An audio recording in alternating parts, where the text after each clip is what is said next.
Alors ce que je vous propose dans ce premier tutoriel, c'est justement de créer notre premier projet et petit à petit, au fur et à mesure des prochains tutoriels, de découvrir les différentes fonctionnalités dont on va avoir besoin et qui vont nous permettre d'avancer dans l'apprentissage du logiciel.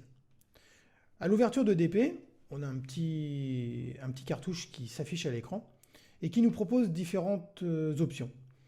Ici, dans la partie droite, on a, je dirais, une partie ressources mise à disposition par Motul, éditeur du logiciel.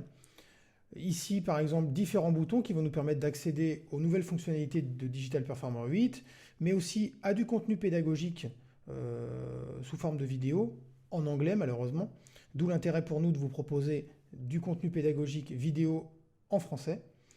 Et ici, l'accès au User Guide, qui est en fait le manuel de l'utilisateur, et ici le Getting Started Guide, qui est en fait le manuel de prise en main rapide du logiciel. Dans la partie gauche, on retrouve ici, en cliquant sur la zone bleue, un menu déroulant qui nous permet d'accéder à différents modèles de projet. On verra dans des vidéos ultérieures le détail de ces modèles. Sachez qu'ici, pour les besoins de ce tutoriel, ce qu'on va faire, c'est qu'on va partir d'un modèle vide, donc complètement vierge, pour que je vous montre de quelle façon créer vos propres modèles et monter votre projet une bonne fois pour toutes. Ici, on a une petite rubrique Recent, qui est en fait une petite rubrique qui va lister les derniers projets qui ont été ouverts dans DP. Et ici, un bouton Open qui va nous permettre d'aller chercher des projets qui ne sont pas listés dans cette rubrique et qui pourraient se trouver sur un autre disque dur, par exemple.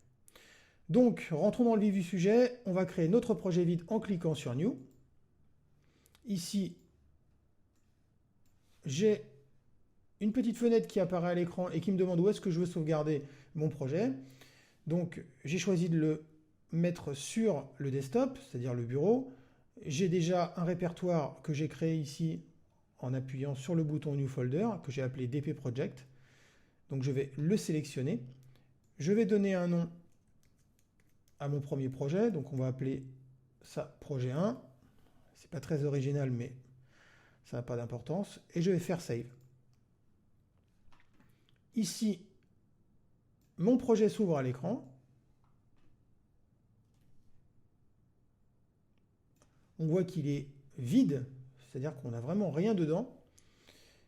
Et c'est à partir de cet environnement-là qu'on va commencer à créer les différentes parties de notre projet, les différents éléments dont on aura besoin, la façon dont on va configurer aussi l'environnement de travail avec, vous allez le découvrir dans le prochain tutoriel, de quelle façon utiliser la fenêtre consolidée, comment la paramétrer, etc.